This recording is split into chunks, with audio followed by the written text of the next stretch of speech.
Hi, hello everyone. So this is Nicolas Lesconnec from Sigfox speaking. So I'm very happy to welcome you to today's webinar that is going to be run by Alexis and Horio from Soracom. So today's session is about IoT projects at scale. You should see a short poll showing up right now just to better understand what's driving you to join us today and to make sure today's session is informative for you. So today we'll go over both the Soracom offering, generic best practices for building IoT project at scale. If you already work on large project, you may already know quite a few of the traps to avoid. So the whole idea is to make sure that you don't fall in such traps in the future. And then we'll zoom in a little on a specific project that you may have heard about, which is a metering project in Japan with a challenge to deploy more than 800,000 units in less than a year. So all in all, those presentations will take something like 45 minutes, roughly. And afterwards, we'll have a Q&A session where Alexis and Horio will be able to address any question, requests for more detail or information you have, or myself, if it's more Sigfox focused, of course. So please use the question box that you have in the GoToWebinar tool, and we'll do our best to address all of the questions. If we lack time or knowledge to address some of them, we'll make sure to address them privately as soon as possible. So Alexis, the floor is yours now. All right, you should be able to see my screen now. Great, we see both yourself and your screen. Perfect. All right, hi everyone. So this is Alexis from Soracom. I work there as a technology director and evangelist. I also happen to be a Sigfox ambassador, so quite well acquainted with Sigfox. So I'm going to do a first presentation, a general overview of some of the principles that we always talk about when we talk about scaling IoT projects. And this is from two perspectives. One is to go international, which we feel is always very beneficial for IoT projects. And then also going for large-scale deployments in smaller areas. So Horio will present our gas meter project in Japan, giving you more in-depth detail on a really large-scale project. All right. So I'm going to start focusing with deployments around the world. And one thing I always like to say is from a perspective of scaling worldwide, we always appreciate the Sigfox ecosystem because we have a standard that we can use everywhere around the world. And that's always very useful. And we believe that thinking about scale from day one actually can make or break a business. We've seen very often that projects that started out quite small actually ended up scaling across markets quite quickly because of market demand. And so it's actually quite useful to think about a lot of principles. So as Nicolas said, I'm sure a lot of you will know these principles, but we made the presentation kind of open so that people who are new to scaling IoT will get some ideas as well. And second part, Horio will go really into details. So I'm sure the ones of you who are acquainted with the sort of the base principle will also enjoy the second part of the presentation. So we start with the business drivers and like general IoT architecture. So we generally have 4 targets that we recommend. So one is to really stay focused. We see a lot of projects who from day one trying to cover every type of radio technology, for example, try to cover every region possible, try to cover for like a lot of different scenarios. We think that from a radio, a device perspective, and from sort of pure device design perspective, it's good to stay focused. And one thing that we recommend often these days is try to select a Sigfox module for your first project that is called a Monarch module. so that will work around the world, but also one where you can program the module directly. It may seem more difficult at first to work like this because these are tools that may not be common to your teams, but it gives you access to a lot of good features in terms of power efficiency, in terms of programming methods, in terms of managing the radio. So this is very, very useful. And then we always talk about experience, and that's experience from a customer perspective. And it's like a simple way of saying that is saying remove friction wherever you can. Removing friction, meaning that the customer, when they start to use the device, when they start to use your service, you should try to aim to have it as smooth as possible. So basically almost like a self-service experience as much as you can. But we also say, like, don't forget to monitor, so enable your operations, and I will go in more details in that presentation. And be agile. We hear that all the time, but especially in sort of IoT projects, things will change, and then there will be failures in technology. There will be challenges in terms of your first deployment, and being agile from day one, or at least planning for being agile, and sort of preemptively planning for changes along the way, really helps like make your project scale and be successful. So in terms of scale and efficiency, one thing that we always like to talk about is trying to stay hands-off. It's very tempting with IoT because there's a hardware component to sort of think that the device is accessible, or somebody can go and configure the device or restart it or do things like that. But the reality is that we've seen a lot of IoT projects evolving very quickly to cases where they're deployed in a large number of places, and the people who have access to the device aren't necessarily knowledgeable or willing to do things with the device. So try to think about the hands-off as much as possible in the design phase, and then try to automate as well. So automation can be all the way from automating your configuration management through downlink using Sigfox to using a cloud platform that will scale for you, and that will enable like API integration, automation, activation, deactivation, all these kind of things. Then we have the efficiency side of things, which is the total cost of ownership. It's a very big word. It can mean a lot of things, but overall, try to do at least a simple cost of ownership study around the life cycle of the device and the service. That's always very useful to have in mind when you're starting to design. And then the cloud scale, so it's very much something in Soracom's DNA, but we strongly believe that the AWS model of building for scale, meaning that you start really small, but you build in automation and planning for scaling your infrastructure as your IoT service grows, is always very important to have in mind. Obviously, the device itself is not something that scales without manufacturing more of them, but everything behind it, it's generally very useful to have scale for that. Then in terms of the product design, so I touched upon that point, but plan for deployments from day one. So that goes with the hands-off, like trying to simplify deployments, trying to ensure a smooth experience. And that can be things like putting a QR code on the box, for example, for activation. We see a lot of companies that use Bluetooth in the device to do base configuration. These sort of things are quite useful to have and think about. The production itself, it's generally you don't want to underestimate manufacturing. Because a small scale production of like 10, 50, 100 devices, generally you can find providers here and there. But as soon as you want to go fast and then scale your production quickly, it's important to have a good manufacturing partner. And Horio will talk about that a bit later. We chose to use Unabiz on the Soracom side for most of our projects. And we often recommend to have like such a partner who has very good knowledge of the manufacturing process.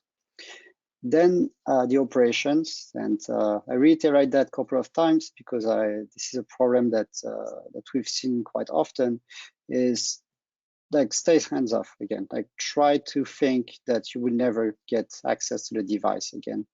And enabling remote support is a strong way to do that. It can be done in different ways, but keep that in mind.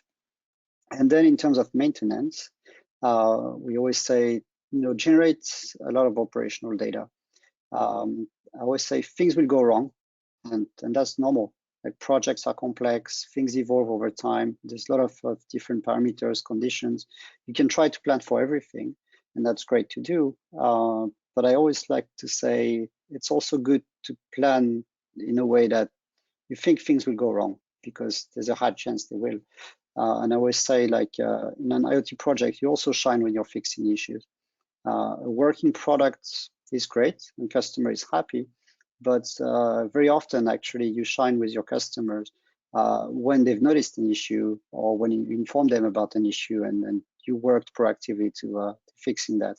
We always say, like, 1,000 trees growing don't make any noise, and that's your working product. But one tree falling makes a lot of noise, and that's the time where you have an issue. So it's always important to plan for that.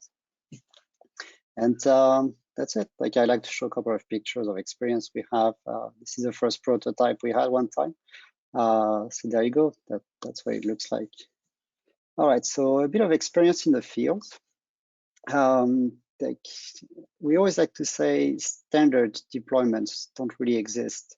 You always think that things will be, as planned, but it's rarely the case, and then they can be really, really crazy conditions for which that's not true sometimes. So the customer needs, very often they change over time. But also sales team, they will meet people who want to use your product in a little bit different way. And then planning for that and planning for that flexibility is actually very useful once you want to scale. The compatibility, like in the gas project we have here in Japan, like we have a really clear set of requirements in terms of working with that gas meter. But as soon as you want to expand that to, let's say, other countries or other providers, you see that compatibility is only restricted to one single project. In our case, that's 850,000 devices. That's great. But beyond, it's very common to get demand to adapt the product to other environments. Then the conditions are very important to think about, and Horio will show some examples of that. Radio access is something that is often a challenge. But I also like to talk about outdoor conditions. I have a photo on that afterwards. Sometimes you have to deploy in the mountains, for example, and you may see temperature fluctuations that are very unusual and that were not necessarily planned for. But that's what happens when you start to spread to more customers. So it's good to keep these kind of things in mind. And access the locations. So that's back to what I said earlier of staying hands-off. More and more, especially with industrial IoT, you will see that access to the physical location is very restrictive. You may actually get only access once, or even in some cases, you never get access to that location. Somebody else has the authorization to go and install your device there. So planning for that, again, is important. And this is a photo I often like to show. So it's a deployment I did in the mountains in Switzerland, in Lax. And as you can see there, actually I had to go by snowboarding to install these devices. It took 2 hours of both snowboarding and hiking to get there. It was very remote, and like there's no way I could go back there to fix the devices easily. So that really teaches you like how to plan for installing the device and making sure everything works out of the box and that you can fix it remotely. And then the last part that I always like to talk about is support and maintenance. I always say when the trouble really starts, but hopefully will never happen, again, problems will hit, like things will go wrong. It's good to plan for it, and hopefully you never have to use the design methods that you put in place or everything around it. But having it is really what can save your scalable IoT project. So I keep talking about that. Devices can't be physically accessed anymore. Like this is something that happens so often. So I really iterate it a lot. Things will go wrong, and there's nothing around it. So design with outage in mind. scale will hit, and that's really related to what I spoke about earlier on cloud design, meaning that when you go from 100 to 1,000 to 10,000 to 100,000 devices, you will see that all your infrastructure behind the device and all your services will start to behave in an interesting way. We see very often that some customers deploy using traditional databases, and they're great for a lot of use cases. But as soon as you hit a certain threshold, which is great for the business and the company, you will see that the infrastructure or the IT infrastructure behind it doesn't always follow. So try to keep that in mind. The other side is the manufacturing. That's something that's actually quite challenging to scale. So it is quite advisable to think about manufacturing from day one. And like a way I like to phrase it is try to think global but act local. Think global in opening up your mind to having partners around the world to scale your IoT project, but also act local in terms of how you will deploy the device, how you will engage with customers. And then I iterated that already as well, but operations need data. It's great to have some visualization for the customer, some nice interface and everything, but your operations will really want to have more granular data, things that may even seem a bit useless, like keeping logs and things like that. But it's really helping when you have an issue and you really want to provide your operations with as much data as possible to resolve them. And then, so we're going to talk about the project we have in Japan. So we're going to show how we help the customer scale. The high-level view is that we started from the hardware design and manufacturing, and we worked very closely with Unabis to do that. And I'm sure you can find more information around what they do and then how they can support. But here they are truly both our hardware design and manufacturing partner, but also a company that has knowledge of how the hardware design will impact the integration into cloud platforms and sort of deployments and things like that. And Horio will talk about that some more. A global network. So we selected Sigfox because it's a global standard, it's mature, and we're able to deploy quickly and effectively with it. We don't have to put our own gateways, the network is there, and it's really covering the use case that we wanted to have. And I'm from Soracom, so obviously I will talk about Soracom, but we do the platform side with Soracom, where we have a lot of APIs, a lot of automation, a lot of triggers and cloud function that we can use, and we integrate it directly with the Sigfox backends and AWS in order to apply a lot of the principles that I spoke about earlier. So now I'm going to hand over to Horio. It's from designing, manufacturing, deploying, and running 850,000 devices. Horio, do you want to take over the microphone? Thank you very much, Alexis. All right, so I will give you the screen presentation. Let's see.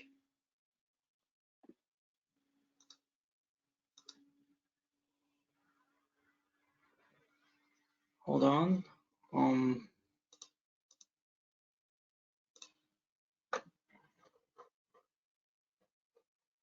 Yes, we can see you now, Horio, and we can see your slides. Okay. So do you see only my slide now? Is it working? Yes.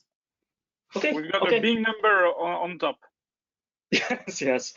Okay, so Alexis has done a good introduction already, but so this is the number that we announced at Sigfox Connect event at Singapore last year.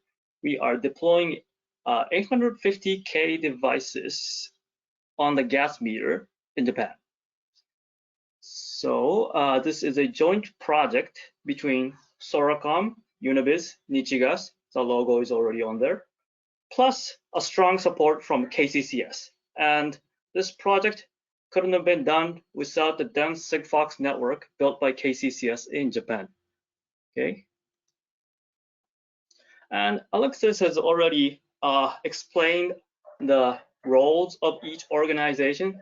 So I'll make it brief. So basically, Unibiz did all the device side, and there's Soracom, and there's Nicigas. Okay, moving on. And I think you are most unfamiliar, possibly, with Nicigas, because I think a lot of people listening right now is not from Japan, but they are very popular and major gas company in Japan. One of the major gas companies in Japan. They are popular. You see them in TV commercials all the time, and their business is selling gas by pipes and tanks, selling gas utilities, appliances, and they even sell electricity. So they do all the energy business. And they have a strong challenger spirit, and that's why they decided to take on this project. Okay. And this slide has lots on the slide, but I want to. This shows basically what Nicigas wanted to do in this project. Everything is on the slide, but I want to focus on these two sections. So basically, they wanted to use Space Hotaru to automate metering and opening, closing of the gas meter valves and safety inspections. And they also wanted to monitor the gas usage by each customer, so for optimal gas delivery. And this is necessary for gas delivered by tanks. And gas delivered by pipes, you don't need the delivery operation, but since Nicigas does a lot of delivery by tank and sell gas, so this was important for them. Okay, so the goals are telemetering. And for billing purpose, since the gas companies bill their customers monthly, you only need to collect the gas usage monthly. But for optimizing the tank delivery, for the selling the gas by tanks, you want more frequent information. So you can see the customer gas usage status in real time. So for this purpose, they wanted to collect the gas usage information hourly. And as for the remote operations, they wanted to do the remote operations, but our requirement, it was not our requirement to do the reliable immediate shutdown of gas meter on emergency, because the gas meter that we're working with has often many of these features built in. Like there are many earthquakes in Japan, but when there's an earthquake, the gas meter automatically shuts down itself. So we have some of these features. So this was not mandatory. But okay, but we did want to do the gas opening, closing operations for the gas customers, residents moving in and out. So if they move out of the house, we wanted to close the gas meter. And for this purpose, the remote operations didn't have to be real time, and it didn't have to be so reliable. And our goal was to achieve 10 years battery life at reasonable cost. And this is all everything that could be achievable by Sigfox. So that's why we decided to do the Sigfox device. And this is the device that we developed. Well, Unibiz did the device part. And you can see the photo. And it's, okay, this is just the brochure. Okay. And let me explain that this device is designed specifically for Sigfox. So to collect gas usage hourly, we can, a naive approach would be sending the gas usage information every hour. But we decided that less communication is better for Sigfox. So we pack 24-hour gas usage information in one daily packet to minimize the number of packets. So that's one thing we did. And for more robust communication, and I think you listeners would know that there is no handshake in Sigfox protocol. And Sigfox, you can communicate like at max 144 times a day, but the downlink has more limitation. Downlink communication is very costly in Sigfox. So what we did to achieve more robust communication by Sigfox is, so we decided to send same packet twice, not waiting for acknowledgement. So in terms of power, I think this is true for most Sigfox modules and devices. It actually turns out that sending 2 uplinks is less power than waiting for 1 downlink, because you have to wait like 30-40 seconds to wait for the downlink, and the device have to be active all the time. So this choice we made is actually smart in terms of power too, and it's less cost communication. And we use this approach for reporting the security data.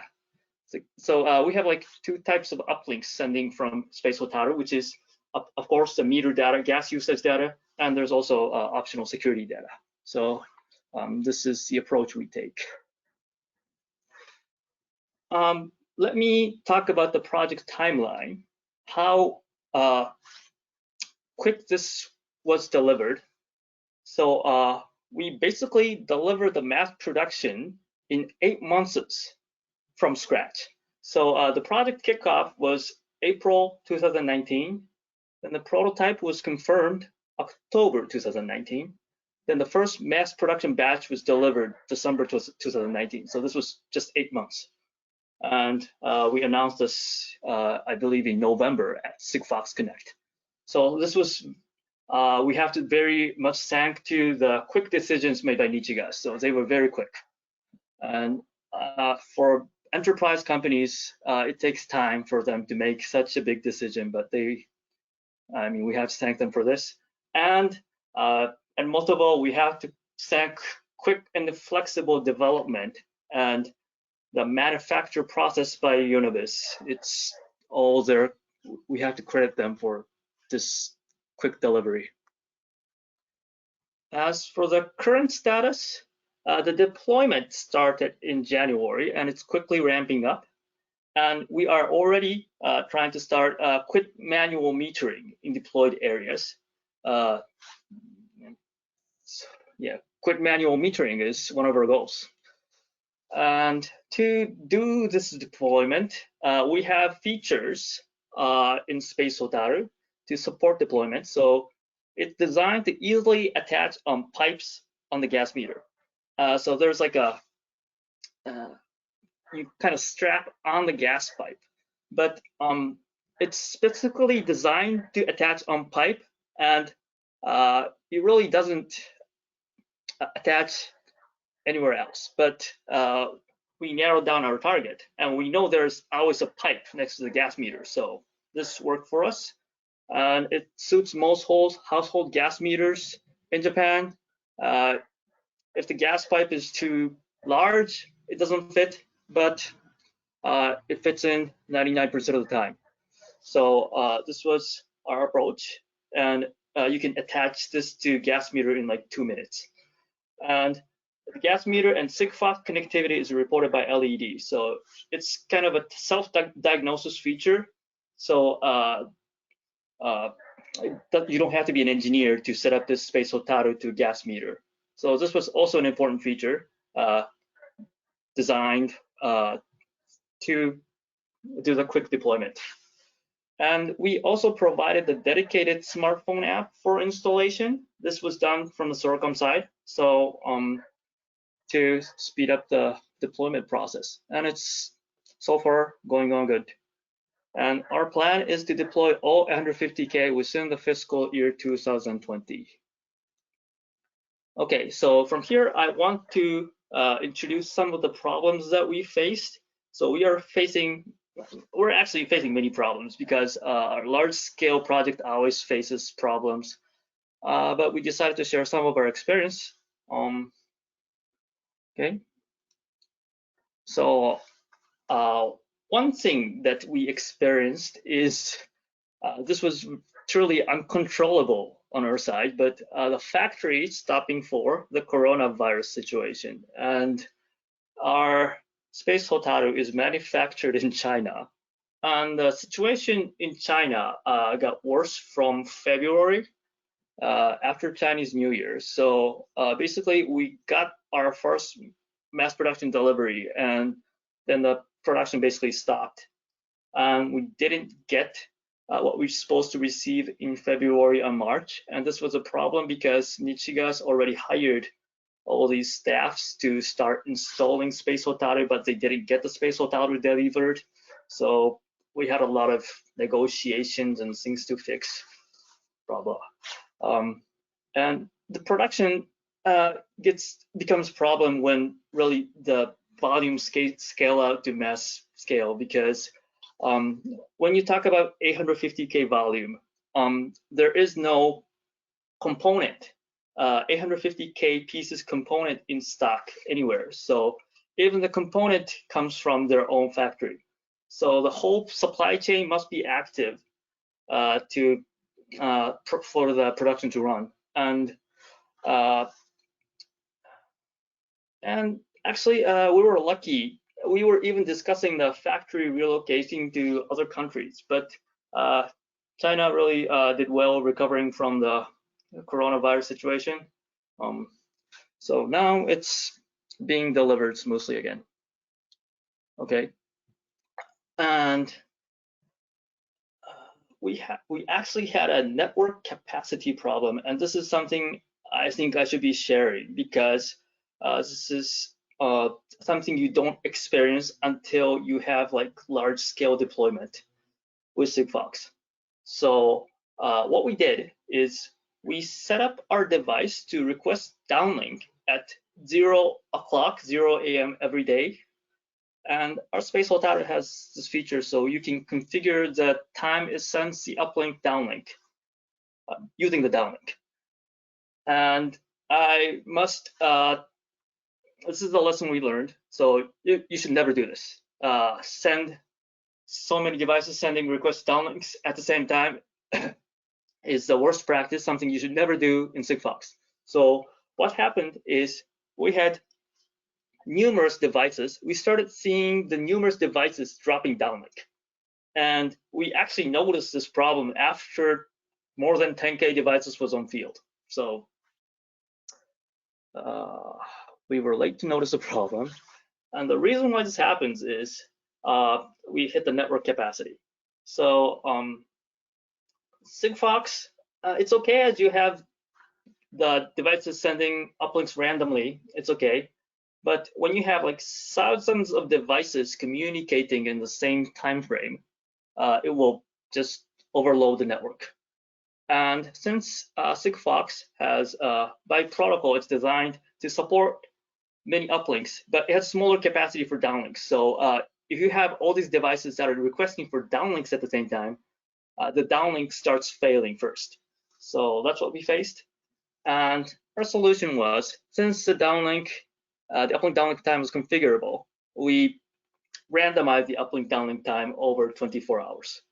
And that's the reason why we had this feature, so we should have done this in the first place. But yeah. And after doing this, network error was gone in 3 days. And luckily, yes. On that, at last, I want to share the connectivity issues. So we have very good Sigfox coverage in Japan. I think really one of the best in the world, but it's not perfect. I mean, we have the gas meters that are located in poor radio environment, like narrow space between houses. So I have 2 photos there, which is actually the sites that I visited for an inspection. And the photo on the left actually has a Space Hotaru installed. This place was OK, and this place was NG. Since we have many small houses built densely in Japan, that's how Japan is. So gas meter is often placed in between those narrow small houses. So this is terrible environment for Sigfox. And I also want to mention that where Sigfox uplink is robust, downlink is sometimes not. You have to be aware of this, because when you send uplink from Sigfox device, you have multiple base stations around the device catching the signal. And as long as one of the Sigfox base stations catches a signal, the uplink will be sent to the backend server. But for the downlink, you only have one device receiving the downlink signal, and that's because you only have one device, and you can't fix that. So this is like by protocol, you can't avoid this problem. So we had this problem, and luckily we have KCCS strongly supporting our project. So they've done extensive analysis for better connectivity. So we've gone to many places, site inspections with Soracom and Nicigas together. They've done extensive simulations for us. They're even now planning additional base stations. Well, nothing's confirmed, but not only for the already deployed area, but even for the future deployments. We've disclosed where we are deploying the devices in the future, and they're trying to cover those areas for us. So very strong support.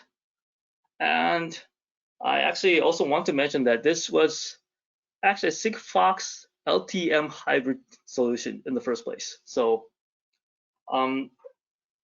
so we have actually plans to what's moving forward. We're making the LTM version space Hotaru, and this will add the last bit of coverage, but because these work on the existing strong cellular network. So but they are a little more expensive, so or added cost. So our solution is to deploy many Sigfox space Hotarus plus few LTM space Hotarus. So basically, we want to go to Sigfox, and LTM is there just to add the last bit of coverage, and that will be the best balance for the cost and the coverage, I think. So Soracom platform is there to absorb the technology difference. So our platform is actually designed for cellular and Sigfox, so it will make the device and the packets look equal from the application side on the Nicigas. So that's what we're trying to achieve, mix of technology for the best cost connectivity. Okay, and wrapping up, hope some of these experiences help your project. It's one of the I think, very large scale project over a very dense Sigfox network. It's okay. So I also want you to avoid same trouble, like randomizing uplinks and downlinks. That's easy to do. So design your device that way. And actually, you can just use the existing device. We've gone through all these troubles, and we have the device, everything, and you can get the space Hotaru from Nicigas because it's mostly their intellectual property. Or you can, if you want to build something from scratch, you can talk to Univis, of course. And if you want to buy space Hotaru from Nicigas, you can contact me. My address is there, Horio@soracom.jp. Okay, that's it for my presentation. Thanks a lot, Tori. Very informative. And again, a big thanks, because as you said, any large project face problems. And I think it's brave of you to be open in sharing the problems you faced. And I believe it's very useful for other companies and other people running projects. So thanks a lot for that. Okay. If you have any question, now is the time to ask them, to make sure we can use Ori and Alexis presence and knowledge to address them. And thanks to you as well, Alexis, by the way. Only thanked Ori, but thanks to you, Alexis, as well. So we had an early question from Stanislav asking about the slides. I just want to make sure that everybody gets that. We are going to share the slides with everyone. So I'm going to send you a follow-up email with all the slides that were used today, so you can use them, okay? I will just run a short poll. Here it is. Basically, understanding for all of you attendees, if you're interested, we can run an extra session with Univis in the coming weeks. If you want to zoom in the details of the project from manufacturing to deployment, so more on the hardware solution side. So you can have more information on that. So please go through that. Ori, I have a question from Sergey, who's asking if you could please dig deeper into the compete cooperate approach to traditional telco. So he's referring to the fact that there is a LTM version. Oh, okay.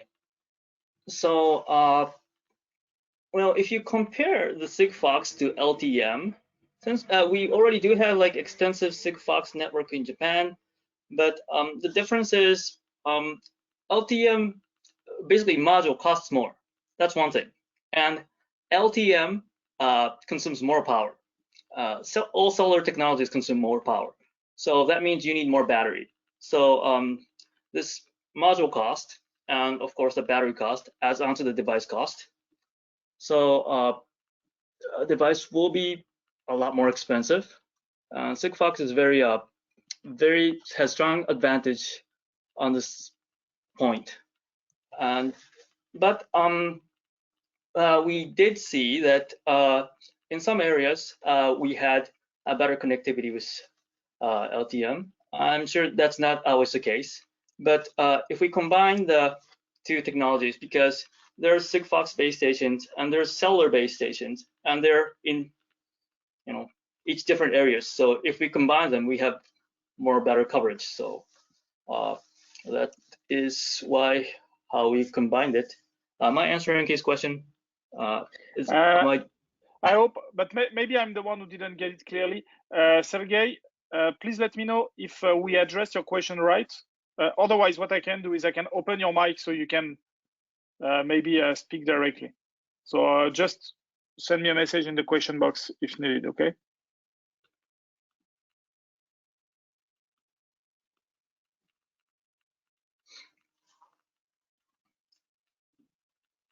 Talking okay, about. Let's go. Okay, so Sergey is saying to me, yes, thanks. So thanks a lot for your answer, Ori. Okay. And I'm going to go over the next questions. Stanislav is asking, basically in the field deployment, who did the device mounting? Is that you, Nicigas, Unabis, a supplier, a contractor? Sorry, can you can you ask the question again? I have to get it. Yeah, who did the device mounting, the installation of the device in the end? Oh, the installation. It's all done by Nicigas because it's for the Nicigas customers. Nicigas sells their gas directly to the end customers in Japan, the common households, and well, it's Nicigas, but it's not like Nicigas hired these staffs to install this space Hotaru specifically. So that's how we did it. But like for the first field trials and everything, of course Soracom went there so they could build in all the feature into the app and the space Hotaru, give the feedback to Unibase. So we did that, but the actual installation is done by Nicigas. Okay. So in the first steps you were involved, but now now that everything is okay, you just deliver the product to Nicigas and they take charge of field deployments. Right. Yes, I mean we have, we always argue about like the problems happening during the installment. It could happen still. We always have questions and answers, but yeah, basically it's going out smooth. Yes. Okay. And do you know how they have been instructing their employees or contractors? Are they using a phone application? How do they share the installation guidelines for their staff to make sure that installation is done properly? Okay, well, in the beginning, I believe they did some kind of seminar to describe how they're supposed to, they demonstrated using the video even. And we provided this installation app, and this Space Hotaru is a very simple device. It doesn't have many UIs. It only has like one LED and one button for test purpose, and that's it. And basically, you just leave it on, and for 10 years, you don't touch the device. It just works on its own. So the UI is very simple from the first place. basically the step is you strap on the device, press the button, and that's it. So it wasn't very difficult to instruct the steps. Okay. So I have a lot of questions for you, Ori. I hope we can go all over them. We'll do our best. I have a question from Renko, who's asking if the gas valve itself was already installed, or was it an add-on that you provided with the Space Otaru? Okay, so we have two patterns. For the existing customers, which is the majority of our target right now, the gas meter is already installed. And gas meter is already installed, and it has been operated by manual metering. So we went there and deployed the Space Otaru onto the existing meter. But Nicigas is also doing the sales to the new customers. So they are going to, for these new customers, Nicigas is going to install the new gas meter with Space Otaru. So. Okay. While we are speaking about the device itself, Mayor is asking about the biggest challenge regarding the form factor that you decided for the Space Otaru and matching specifications. So you mentioned the radio performance. So I assume there's a lot of work on the antenna design, robustness, because it seems to be installed outdoor most of the time. So what were the biggest challenge regarding industrial design and production for this specific device?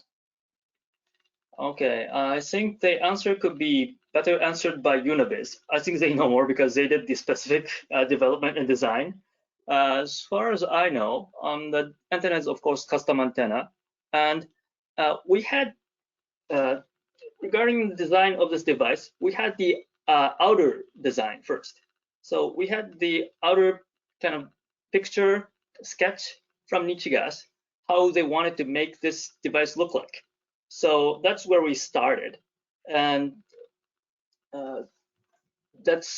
so we had the casing, and we had to put everything inside. So I'm pretty sure this was a challenge for Unibiz, but don't know the details. Good, but anyway, as I can see that 100% of the people voted yes at the question, would you be interested in another session with Unibiz to get into those kind of details? That's perfect. They will have something to speak about, so that's great. Okay. Vit is asking a question. I will just check with you, Ori, but I don't think we can disclose that.